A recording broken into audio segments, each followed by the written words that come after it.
Comprendre par mauvais contentement le fait d'accepter la mauvaise situation dans laquelle nous vivons. Parce qu'il est vrai que la Bible dit que nous devons apprendre à nous contenter, à ne pas être envieux, à ne pas être pressé. Amen.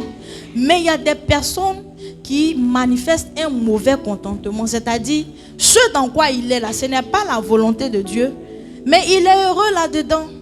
Il n'a pas la conscience qu'il doit demander à Dieu de le faire sortir de là. Il n'a pas la conscience qu'il doit travailler à quitter là où il se trouve. Alléluia. C'est ça le mauvais contentement. Ce n'est pas ce que Dieu attend en fait quand on parle de contentement. Alléluia. Le mauvais contentement, c'est s'attacher à un niveau pendant que Dieu nous attend à un niveau supérieur. Tu continues toujours de tourner dans les b.a.-ba de la vie chrétienne, de la marche chrétienne. Pourtant, ça va faire 3 ans, 4 ans, 5 ans, 10 ans, pour d'autres 20 ans. Mais tu es toujours là à manifester une attitude qui est digne d'un bébé spirituel. Tu n'apprécies pas comme il se doit ta croissance spirituelle. Tu n'apprécies pas comme il le faut, avec une certaine maturité que tu devais avoir à l'âge spirituel que tu es pour quitter le niveau de l'enfantillage spirituel. Alléluia. Et ce sont des personnes, parfois, quand vous échangez avec eux, à travers leurs pensées, leurs raisonnements, vous avez l'impression que c'est hier qu'ils se sont convertis. Pourtant, ils te disent vraiment, ça fait longtemps qu'ils marchent avec le Seigneur. Parce qu'il n'a pas compris qu'il devait franchir les étapes. Mais il est resté bloqué à l'étape du départ. Amen. Il faut savoir apprécier là où tu es. Mais quand ce n'est pas le bon endroit, il faut demander à Dieu de t'aider à quitter là. Toute situation que tu vis, qui n'est pas à la gloire de Dieu, ne dis pas que non, c'est qui est sûr, moi je pense que ça va aller. Ce n'est pas une question de ça va aller. Le chrétien, c'est quelqu'un qui bouge. C'est quelqu'un qui prend des décisions et qui pose des actions pour que les choses changent. Amen. Donc, quand tu vis dans une sorte de mauvais contentement, tu ne peux pas véritablement voir ce que Dieu a prévu pour toi. Dieu est toujours en mouvement, bien-aimé. Dieu est toujours en mouvement, il est toujours en activité. Quand il a fini de créer la terre, là, il a pris un seul jour pour se reposer. Après, Dieu a repris le travail. Le Seigneur continue de travailler jusqu'à présent. Alléluia. À travers le Saint-Esprit, Dieu continue de travailler. Donc toi, tu n'as pas le droit de te contenter de quelque chose qui ne va pas t'aider à vivre la gloire de Dieu. Alléluia. Alléluia. Le mauvais contentement, c'est de juger que la grandeur est trop pour nous à cause des réalités que nous vivons. Quand tu regardes ce que Dieu prévoit pour toi et que la réalité te dit le contraire, tu dis on dirait que c'est mieux que j'ai resté ici. Parce que vrai, je ne sais pas comment je vais faire pour quitter dans cette situation. Pendant que tu as reçu que Dieu t'appelle à aller dans les hauteurs, toi tu préfères rester au bas de l'étage. Alléluia. Ça c'est être vivre dans le mauvais contentement. Est-ce que je parle à quelqu'un? Dieu nous a fait pour vivre de gloire en gloire. La Bible dit que nous sommes à son image et nous devons vivre de gloire en gloire. Pendant que certains sont en train de se hisser dans les sommets, toi tu es encore en bas. Dans tous les cas, peut-être que c'est eux qui sont appelés à arriver là-bas. Sois délivré dans le nom de Jésus. Notre Dieu est un Dieu de l'excellence et il a donné ce qui est bon pour nous. Il dit, si tu es docile, si tu es obéissant, tu mangeras les meilleures productions du pays. Pourquoi Dieu dit ça? Parce que notre Dieu c'est un Dieu d'excellence. La médiocrité ne doit plus être ton nom. C'est-à-dire dans tout ce que tu fais là, toi l'essentiel, si ça te convient, c'est que ça te donne, ça suffit. Mais les remarques que les gens font autour de toi pour dire, tu peux encore faire mieux, tu peux t'améliorer, tu peux aller encore devant, toi ça ne t'intéresse pas. Alléluia. Que Dieu nous libère de cet esprit au nom de Jésus. Nous n'avons pas un Dieu médiocre. Il a fait les choses dans la perfection. Alléluia. Donc le mauvais contentement ne doit plus exister dans notre vie. Aujourd'hui, on entend les gens dire, si tu veux faire affaire, vraiment faire tout le monde, mais sauf un chrétien. Ou bien qu'un chrétien, il fait quelque chose, il n'y a pas d'excellence là-dedans, c'est toujours médiocre. Mais pourquoi? Mais le diable sait que tout ce qui est excellent, là, normalement, c'est notre identité. Mais qu'est-ce qu'il va faire pour ne pas que tu vives cela? Il va t'emmener à faire les choses mal. Les gens te confient leur travail, tu fais une partie, tu laisses l'autre partie. On te donne un rendez-vous, tu viens 1 heure après l'heure du rendez-vous. Alléluia. Tu dis, tu cherches travail. On t'embauche dans l'entreprise encore. C'est là que tu as le comportement bizarre. Pourtant, tu pleurais quand tu étais au chômage. Maintenant, tu as le travail encore. Tu donnes l'impression que le travail est devenu un problème pour toi. Bien-aimés du Seigneur, nous devons sortir de ces choses. Et ces attitudes-là nous empêchent de croître. Ces manières de vivre notre vie, ces manières de gérer la main de Dieu dans notre vie ou l'œuvre du Seigneur dans ta destinée vont t'empêcher de progresser. Alléluia. La gloire de Dieu n'est pas trop grande pour toi. C'est ton partage au nom de Jésus. Le mauvais contentement, c'est accepter la fausse identité que notre vécu nous a donnée. Tout ce que tu as acquis comme vécu sur la terre, comme expérience, ça finit par te donner une certaine identité spirituelle comme physique. Et tu as fini par accepter que c'est ce que tu es. C'est ça le mauvais contentement. Quand tu as pris conscience que, à la lumière de la parole de Dieu, ce que tu es n'est pas véritablement ce que la parole de Dieu dit, tu dois rechercher maintenant dans la partie de la Bible là, où Dieu dit que je dois refléter son image, où Dieu dit que je dois prier pour changer mon identité, que le nom que la vie m'a donné là, je dois laisser ça. Voici l'attitude que tu dois avoir. Mais si tu veux rester dans moi c'est ma vie, j'ai toujours vécu comme ça. Mais nous on va te laisser pour partir. Alléluia. Parce qu'on est pressé, on va loin. On va jusqu'au ciel. Amen. Il y a les défis, il y a de grandes choses qui nous attendent devant. Donc n'acceptons pas une identité qui ne nous convient pas, qui ne convient surtout pas au plan de Dieu pour ta vie. Alléluia. Quand tu connais les projets de Dieu pour toi, tu sais comment est-ce que tu dois te présenter. Tu sais comment est-ce que l'on doit t'appeler. Tu sais quel type d'identité tu dois manifester. Si ce n'est pas le cas, décide de changer cela au nom de Jésus. Mais ne reste pas là-dedans à te contenter de ça pour dire ce qui est sûr. Un jour ça va aller. Un jour ça va aller. Là, il vous dit, c'est pas biblique. Hein? Alléluia. Un enfant de Dieu, il fait des déclarations. Et puis les choses changent. Il ne dit pas un jour ça va aller. Et puis tu es assis. Un jour ça va aller, change jamais la vie de quelqu'un. On a des expressions comme ça qu'on a prêtées au monde. Et on se sent à l'aise. Donc on les exprime à tout moment. Ça n'a jamais changé la vie de quelqu'un. C'est quand tu décides de te lever, de faire changer les choses, que les choses vont changer dans ta vie. Alléluia. Bien-aimé du Seigneur. 6e obstacle, la paresse. Pour le mauvais contentement, vous pouvez noter 2 Samuel 9, le verset 9 jusqu'au verset 10. Le roi appela Siba, serviteur de Saül, et lui dit, je donne au fils de ton maître tout ce qui appartenait à Saül et à toute sa maison. Tu cultiveras pour lui les terres, toi, tes fils et tes serviteurs, et tu feras les récoltes, afin que le fils de ton maître ait du pain à manger, et Méphibosheth, fils de ton maître, mangera toujours à ma table. Or, Siba avait 15 fils et 20 serviteurs. Il dit, il se prosterna et dit, qu'est ton serviteur pour que tu regardes un chien mort tel que moi? Alléluia. Voici quelqu'un, lui, il s'est défini que lui, il ressemble à un chien mort. À cause de la situation dans laquelle il était. Vous savez, parfois on peut traverser des temps difficiles. Mais dans ces temps difficiles, quand tu es conscient que tu es appelé à la grandeur, tu souffres moins. En tout cas, dans ton esprit, tu souffres moins. Alléluia. Mais la situation est déjà pitoyable. Et puis dans ta tête encore, tu te qualifies un animal. Comment les choses peuvent aller mieux? On dit le roi t'appelle, viens. Tu ne sais pas pourquoi le roi t'appelle. Et puis tu te présentes. Oh, qui suis-je? Moi, un chien mort. Bon, là, si le roi voulait te faire du mal, ce que tu as dit là, ça peut le décourager. Ce qu'il voulait faire là, peut-être même il va faire petit, puis il va dire, bon, il faut partir chez toi. Bien-aimé, c'est ça la question de l'identité. Qui pense que tu es entre les mains du Seigneur? Lui, il s'est contenté du fait que la vie de Lodébar, là, c'est comme ça qu'il va finir. Pourtant, il y avait un Dieu quelque part qui touche les cœurs, qui est un livre de souvenirs, et qui a touché le cœur de David pour se souvenir de lui à cause de son père Jonathan. Mais là encore, Dieu veut te faire du bien. Là. Tu vas dire à Dieu, moi-même, je ne suis pas sûr que je mérite, parce que la famille d'où je viens, là, on est tous connus que personne ne va réussir dans sa vie. Non, c'est que tu vas faire la même là. Est-ce que ça va changer ma vie aussi?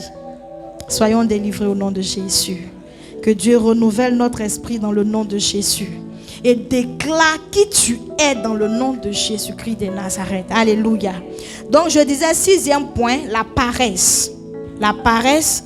Et on va voir cela à travers Proverbe 6, le verset 9 à 11. Je suis sûr que tu as déjà lu le passage là. Mais tu es passé dessus comme ça.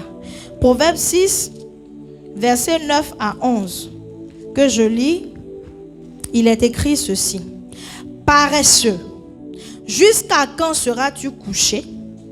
Quand te lèveras-tu de ton sommeil? Un peu de sommeil, un peu d'assoupissement, un peu croiser les mains pour dormir. Et la pauvreté te surprendra comme un rôdeur et la disette comme un homme en armes. Alléluia. C'est clair, hein? Est-ce que ça on va parler encore? La paresse. La paresse est un gros ennemi pour quiconque doit faire des progrès. Alléluia. Tu as conscience que tu dois bouger. Tu as conscience que quelque chose doit changer. Mais pour te lever, pour poser les actions qu'il faut, tu sais quelle décision tu dois prendre. Tu connais les instructions que Dieu t'a données. Mais pour les appliquer, la paresse vient s'arrêter devant toi. La paresse est un gros démon, hein, je vous dis en même temps. C'est un esprit méchant qui travaille dans la vie de beaucoup de personnes. Bon, je dois faire ça dans 1 heure. Mais je vais pas attendre un peu encore. Les 1 heure vont passer. 15 minutes va passer. 30 minutes, 2 heures. 2 heures sont passées, tu n'as pas encore fait. Alléluia. Aujourd'hui, là, j'ai décidé que le temps de prière, là, je vais prier 30 minutes. Je vais prendre peut-être 15 minutes pour méditer. Et puis après, ce que ça va m'inspirer, je vais prier pour ça. Il faut qu'en tout fasse 1 heure. Quand tu as fini de dire ça, quand tu t'es réveillé là, peut-être quelqu'un a tapé à ta porte ou bien tu as reçu un appel là. Tu as oublié que tu devais faire tout ça là. Quand tu as fini d'appeler, tu t'es levé, tu es rentré dans la douche, tu t'es lavé, tu es parti. On lève de la paresse. C'est pourquoi quand tu prends toujours ta Bible, tu commences à bailler en même temps. Alléluia. Ça, n'importe qui vit ça. Quelqu'un m'a dit, si tu veux trouver le sommeil, ouvre un livre. On voit comment le diable travaille. Livre où il y a des trésors dedans là. On dit si tu veux dormir là, il faut ouvrir. Dès que tu ouvres un livre là, tu commences à avoir sommeil. Parce que la paresse vient miner ton esprit pour ne même pas que tu te concentres sur ce qui est écrit dans le livre là. Automatiquement tu commences à bailler. Alléluia.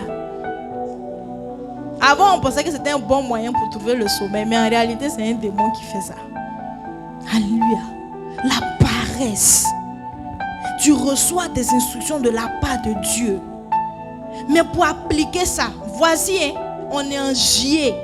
Dieu t'avait demandé de faire quelque chose. 6 mois sont passés. Est-ce que tu as fait? Est-ce que tu as fait? Quand tu fouilles bien, tu n'as pas encore fait ce que Dieu a dit là. Et tu continues de te plaindre que la chose n'avance pas. Mais Dieu t'a demandé de faire quelque chose par rapport à ça. Non, j'ai fait ça aujourd'hui. Non, après, je vais faire ça demain. Cet esprit de procrastination, il est terrible. Il se présente à la porte de tout le monde. Tu reportes. Non, je vais me retirer. Dieu dit, tu dois prendre un moment devant sa face. Et puis tu décides la date. Avant que la date n'arrive, quelque chose va venir se pointer devant toi. Ou bien tu sens que tu es un peu fatigué.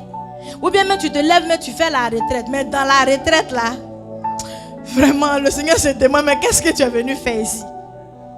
Quand tu es arrivé même à te dire, bon, je suis un peu fatigué, j'ai dormi un peu. Tu as tapé 2 heures de sommeil. Tu as dormi. Et où tu es venu prier pour chercher Dieu là? Tu as dormi.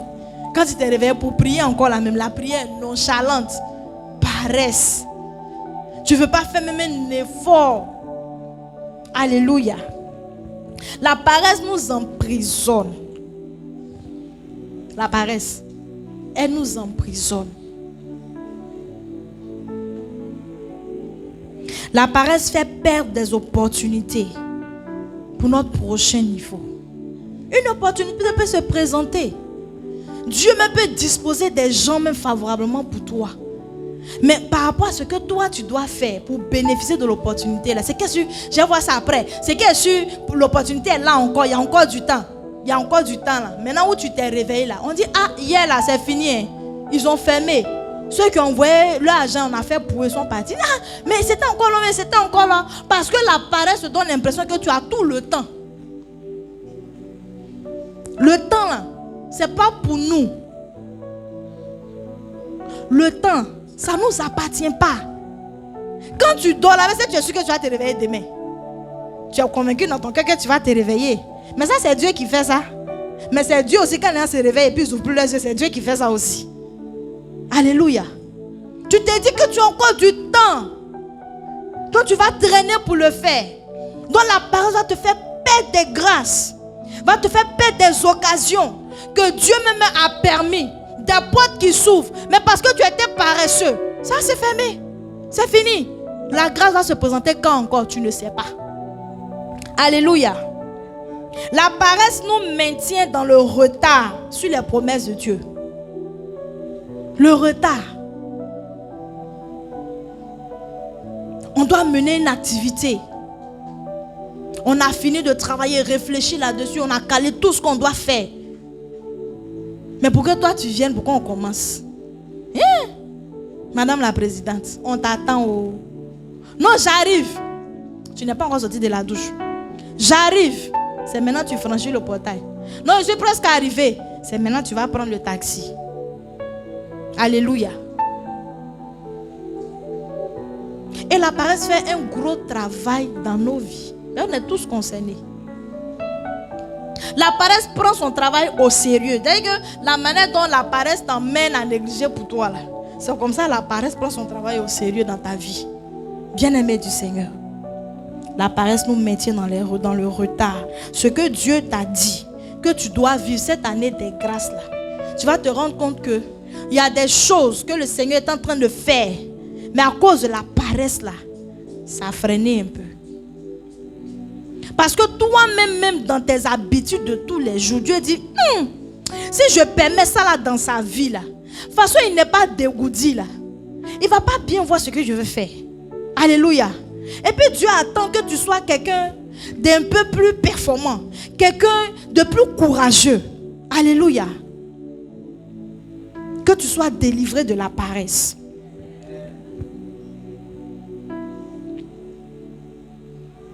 Quand nous sommes paresseux, tout ce qui dépend de notre impact est influencé négativement par notre retard. Il y a des choses que tu dois faire aujourd'hui.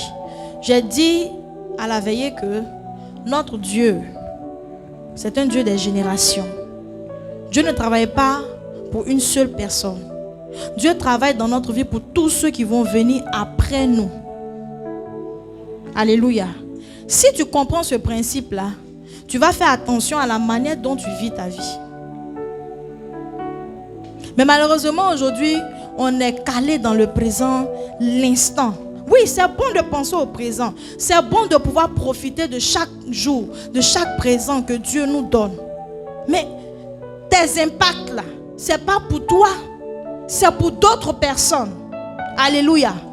Toi, tu bénéficies de l'impact de ceux qui t'ont dévancé. Mais toi qui bénéficies de ton impact? C'est à cela que tu dois penser. Donc, toutefois que tu devais franchir un pas et que tu n'as pas fait à cause de la paresse, tu es en train de retarder aussi l'accomplissement de d'autres personnes. Alléluia. Alléluia. Que la paresse ne nous empêche pas d'avancer dans le nom de Jésus. Luc 16, verset 10 nous dit: celui qui est fidèle dans les moindres choses l'est aussi dans les grandes. Et celui qui est infidèle dans les moindres choses l'est aussi dans les grandes. La négligence. Voici un autre esprit méchant qui mine la vie de certaines personnes, qui a miné la vie de certains parents et qui ont négligé des priorités dans la vie de leurs enfants, qui a impacté négativement leur vie jusqu'à aujourd'hui. La négligence. La négligence tient compte de tout ce qui est secondaire, tout ce qui est en dernier plan et puis te fait oublier les priorités. Ça dit parfois même quelque chose qui est vital, dont ta vie dépend. Mais la négligence te dit, il faut laisser, c'est pas important. Laisse. Après, tu vas faire. C'est comme ça que la négligence te fait parler. Et même ton système de pensée est manipulé par la négligence. Bon, si tu es négligent dans ce qui est important, c'est quel progrès tu vas faire. Si le progrès exige que tu aies une discipline de vie, que tu puisses être organisé, que tu puisses rencontrer un certain type de personnes. Mais la négligence te dit que ce n'est pas important. Fais ce que tu as. Or, ce que tu as ne peut pas te permettre d'aller où tu veux. Alléluia. La négligence ne va jamais t'emmener à faire des efforts supplémentaires que ceux que tu as déjà fait pour évoluer. Ça, c'est le travail de la négligence. Et souvent, c'est tellement subtil qu'on ne fait pas attention. Quelqu'un va te dire, oh, tu es négligent. Tu as dit, non, c'est pas ça. J'étais un peu distrait, j'étais un peu fatigué là, mais ça va. Oh, c'est la négligence qui est en train de travailler dans ta vie comme ça. Mais si tu n'as pas discerné, le temps tu vas te rendre compte, il y a quelque chose de très capital que tu devais faire, puis tu n'as pas fait. Et ce dont je vous parle souvent, c'est des choses qui peuvent coûter la vie à quelqu'un. La négligence. Et c'est la négligence, on va dire, c'est quelque chose dont on hérite. Amen. Parce que ce sont des influences démoniaques. Tu vas voir, le père, il était négligent dans sa manière de gérer sa famille, sa maison. Les enfants qu'il a eu, tu vois, les fils sont tous négligents dans leur propre famille. Ce sont des liens. Alléluia. Ce n'est pas des choses à prendre à la légère. Parce que le diable, lui, c'est la façon dont il a trouvé pour détruire le plan de Dieu dans cette famille. Par la négligence. Un enfant est malade, on va l'envoyer à l'hôpital. Non, il faut acheter des médicaments à la pharmacie, il faut lui donner. On va dire, bon, à la limite, on a acheté des médicaments. Mais est-ce que les médicaments, ça traite le mal dont souffre l'enfant? Tu n'es pas médecin. Tu ne sais pas ce qui se passe dans le corps de l'enfant. Si tu as la capacité, envoie l'enfant à l'hôpital, vois un médecin. Alléluia. Ce sont des petites choses parfois que la négligence nous fait faire, mais on ne fait pas attention. Alléluia. La négligence, bien-aimé du Seigneur, c'est un acte qui témoigne que son auteur a manqué de soin, qui a manqué d'attention et de l'intérêt qui était normalement attendu. Ce sur quoi on t'attendait là, tu as manqué de faire ça. Tu as fait tout, sauf l'essentiel. Négligence. Tu dois rendre service à quelqu'un. Il t'a demandé de faire une chose particulière, vraiment qui est très capitale pour lui. Et puis bon, tu as fait toute autre chose sans faire ce qu'il t'a demandé. Qu'est-ce que tu as fait? Tu n'as rien fait d'utile. Alléluia. La négligence, comme je l'ai dit, c'est porter son attention sur tout, sauf sur ce qu'on attendait. Tu t'es musclé, mais j'ai fait, il y a tout ce que j'ai fait là. Tu dis que je n'ai rien fait, mais tu n'as rien fait parce que tu n'as pas fait ce qu'on te demandait. Tu as négligé ce qui était l'essentiel. Non, à ce moment, tu as l'impression que on ne reconnaît pas le travail que tu fais. C'est pas ça, hein. Tu fais tout sauf ce qu'on te demande de faire. Alléluia. Et des personnes qui vivent dans ce cercle-là, qui avancent de cette manière et ne comprennent pas que les choses tournent en rond dans leur vie. Parce qu'ils font tout sauf ce qui va les faire avancer. Que le Seigneur nous délivre de la négligence au nom de Jésus. La négligence, c'est ne pas accorder une place de choix à ce qui compte pour le Seigneur dans notre vie. Quand Dieu attend une chose de toi, tu te concentres sur d'autres. Et tu ne sais pas pourquoi est-ce que la main de Dieu tarde dans ta vie. Parce que ce que Dieu apprécie n'est pas une priorité dans ta vie. Amen. Lisons Genèse 25, versets 29 à 34.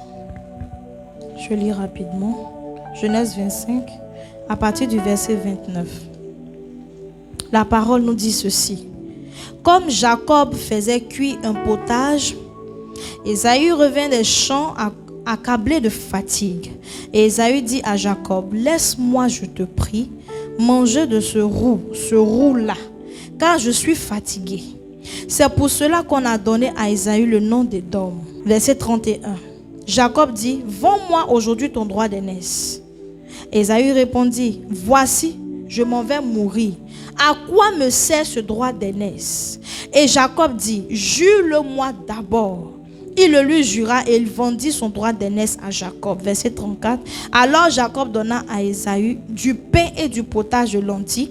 Il mangea et but, puis se leva et s'en alla. C'est ainsi qu'Ésaü méprisa le droit d'aînesse. Le droit d'aînesse qui est une position de qualité que Dieu donne à tout premier-né de la famille. Mais pour Ésaü, le fait qu'il est fatigué, il a faim, c'était plus important que ça. Au point de vendre ça, au point de bafouer cela. Pas négliger une chose aussi capitale dans ta vie. C'est-à-dire quelque chose dont ta destinée dépend. Une chose dont toute personne qui vient après lui dépendait. À cause de la nourriture. Il dit, c'est pas ça le plus important. Le plus important, c'est que mon estomac réclame ses droits. Jacob, il dit, je veux manger. Afin des grands frères, là, prends si tu veux faire ce que tu veux, mets ça au dos, va où tu veux avec. Moi, je veux manger. Parce qu'il ne savait pas que cette position-là est très importante devant la face de Dieu. Alléluia. Il a méprisé le fait que Dieu l'avait mis là pour conduire des générations après lui. Et nous négligeons ces choses-là. Si nous sommes appelés à diriger une corporation, à diriger des personnes, il y a des actions à ne pas négliger.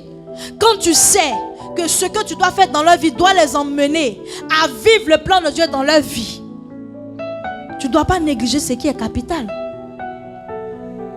Quand on te confie une responsabilité, les actions qui sont majeures, pour que ton équipe puisse grandir, pour que ton équipe atteigne ses objectifs,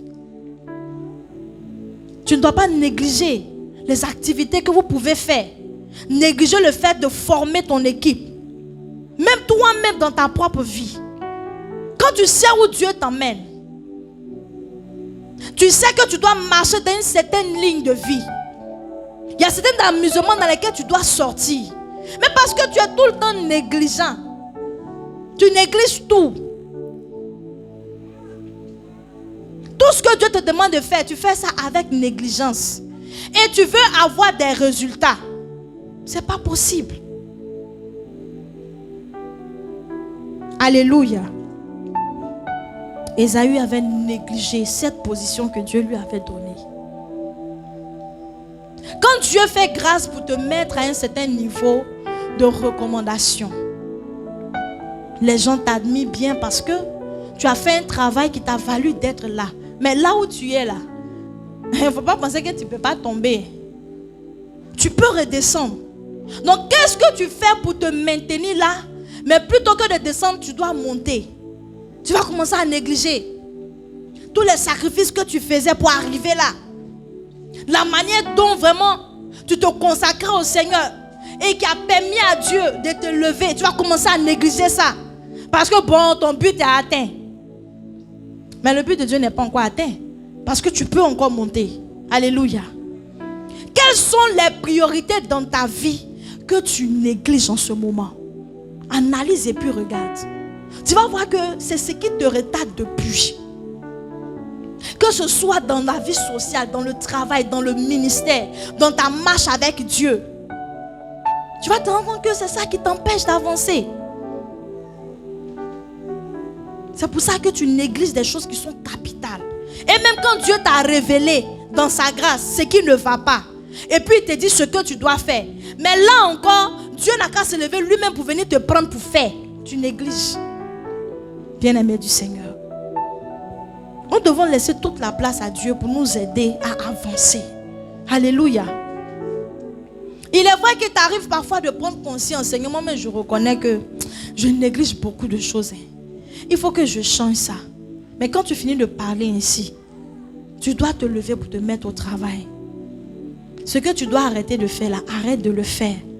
On ne dit pas que le même jour tout va changer, mais il faut qu'au moins tu commences. Amen.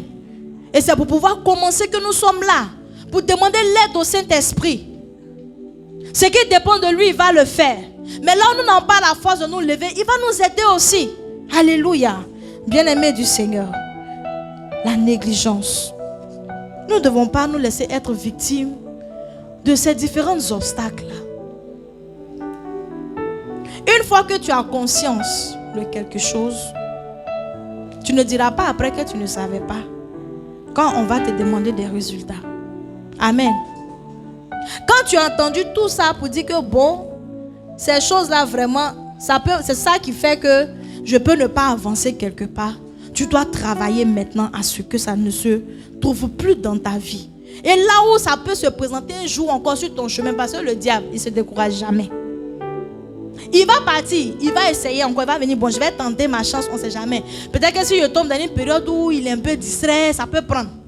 Quand ça va se présenter à toi là, il faut que tu appliques les décisions. Non, ça ne peut pas revenir dans ma vie. Ça n'a pas le droit de revenir dans ma vie. Alléluia. Tu dois refouler ça. Tu ne dois pas accepter. La négligence. La négligence t'emmène à baisser ta garde. À un moment, tu étais bouillant. Et puis quand Dieu commence à faire grâce, ça va, une certaine stabilité. Vraiment, tu étais libéré des oppressions et tout. Tu commences à être léger. Amen. Et ça, c'est un piège dans lequel le diable nous met. On commence à négliger tout ce qu'on faisait, tout ce qui avait du prix, tout ce qui occupait la première place. On commence à négliger ça. Et puis le temps, tu vas te rendre compte, Satan t'a mis un piège quelque part là-bas. Alléluia. Que cela ne soit pas notre partage en le nom de Jésus. Bien-aimés du Seigneur, je vais m'arrêter là pour les points. Et comme je l'ai dit, nous allons prier le Seigneur. Par rapport à tout ce que nous avons entendu, nous allons parler à Dieu. Parce que nous avons besoin d'avoir des résultats. Nous avons besoin de voir que Jésus-Christ dans notre vie nous donne d'avancer. Nous donne d'évoluer. Parce que quand les gens vont regarder ta vie, là, c'est ta vie qui va leur annoncer qui est Jésus en réalité. Ce ne sont pas que tes paroles. C'est ton vécu de chaque jour qui va démontrer à celui qui ne connaît pas le Seigneur qui est Jésus, comment Jésus agit et est-ce que ça vaut la peine de marcher avec Jésus. Mais si on ne voit pas ça dans ta vie là-haut, on fait quoi ici là même? Alléluia. Qu'est-ce qu'on cherche dans la présence de Dieu? Mais c'est parce qu'il nous a promis qu'il y aura des avancées, qu'il y aura des changements, il y aura des transformations. Pendant que nous le servons, lui aussi, il sert notre vie. Alléluia. C'est pourquoi nous allons prier ce matin et tu vas te tenir debout dans la présence du Seigneur.